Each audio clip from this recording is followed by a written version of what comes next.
आज के इस वीडियो में जानते हैं कॉन्स्टिट्यूशन के दो इंपॉर्टेंट आर्टिकल्स को, जो है आर्टिकल 32 और आर्टिकल 226, और जानेंगे उन 5 रिट्स को जो सुप्रीम कोर्ट और हाई कोर्ट इशू कर सकते हैं आर्टिकल 32 और आर्टिकल 226 के तहत। रिट क्या है? रिट एक तरह का कोर्ट ऑर्डर है जिसमें कोर्ट किसी व्यक्ति या किसी भी एस्टेब्लिशमेंट को कोई काम करने या नहीं करने का आदेश देती है। इंडियन कॉन्स्टिट्यूशन के पार्ट 3 में फंडामेंटल राइट्स को डिफाइन किया गया है, जो सिटीजन्स के मौलिक अधिकार है।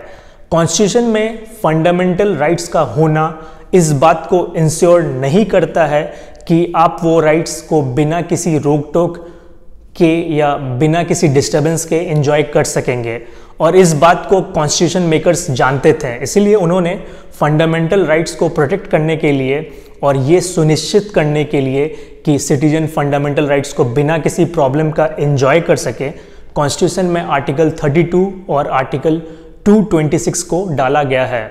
आर्टिकल 32 सिटीजन्स को पावर देता है डायरेक्टली सुप्रीम कोर्ट में केस करने का, अगर किसी भी सिटीजन्स का फंडामेंटल राइट्स छिन गया है तो।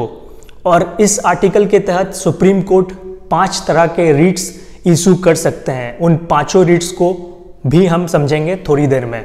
और आर्टिकल 226 पावर देती है हाई कोर्ट जाने का। आर्टिकल 226 का स्कोप वाइड है कंपेयर टू आर्टिकल 32। आर्टिकल 226 में फंडामेंटल राइट्स या फिर लीगल राइट्स भी वायलेट होता है तो हाई कोर्ट में रिट फाइल किया जा सकता है, जबकि आर्टिकल 32 में सिर्फ फंडामेंटल राइट्स वायलेट होने पे ही सुप्रीम कोर्ट जा सकते हैं। चलिए अब उन 5 रिट्स को समझते हैं। पहला है writ of habeas corpus. Habeas corpus एक लैटिन वर्ड है जिसका मतलब है प्रोड्यूस द बॉडी।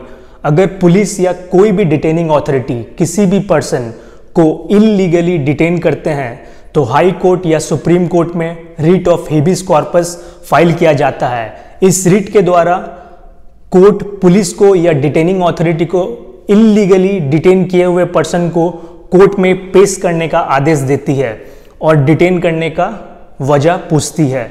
और अगर पुलिस डिटेन करने का सैटिस्फैक्टरी रीजन नहीं दिखा पाते हैं तो कोर्ट डिटेन पर्सन को रिलीज करने का ऑर्डर देती है। दूसरा रीट है रीट ऑफ मैंडमस। मैंडमस भी एक लैटिन वर्ड है जिसका मतलब है वी कमांड। इस रीट के द्वारा हायर कोर्ट लोअर कोर्ट को या किसी भी पब्लिक अथॉरिटी को उनका लीगल ड्यूटी पूरा करने का आदेश देती है। और तीसरा रीट है रीट ऑफ सर्सुरारी। इस लैटिन वर्ड का मतलब है टू बी सर्टिफाइड। इस रीट के द्वारा सुप्रीम कोर्ट और हाई कोर्ट लोअर कोर्ट्स को या ट्राइब्यूनल्स को ऑर्डर देते हैं उनका पेंडिंग केस हायर कोर्ट में ट्रांसफर करने के लिए, या लोअर कोर्ट को अपने ऑर्डर को क्वेश करने बोलते हैं। ये रीट तब इशू किया जाता है जब लोअर कोर्ट अपने जुरिस्डिक्शनल लिमिट्स को एक्सीड करते हैं या गलत ऑर्डर पास करते हैं। चौथा है रीट ऑफ प्रोहिबिशन। इस रीट के माध्यम से हायर कोर्ट लोअर कोर्ट को रोकते हैं अपने जुरिस्डिक्शनल लिमिट को एक्सीड करने से। ये रीट सिर्फ जुडिशियल बॉडी के अगेंस्ट इशू किया जा सकता है, लेजिस्लेटिव और एडमिनिस्ट्रेटिव बॉडी के अगेंस्ट में नहीं। और 5वां रीट है रीट ऑफ को वारंटो।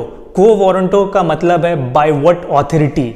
इस रीट के द्वारा सुप्रीम कोर्ट और हाई कोर्ट कोई भी ऐसा व्यक्ति जो पब्लिक ऑफिसर होने का दावा करता है उससे पूछते हैं कि वो कौन से कैपेसिटी में वो व्यक्ति पब्लिक ऑफिस होल्ड किए हुए हैं और लीगैलिटी चेक करते हैं। तो ये थे 5 रीट्स। आशा करता हूँ वीडियो पसंद आया होगा। ऐसे ही लॉ के वीडियोस के लिए चैनल से जुड़े। धन्यवाद।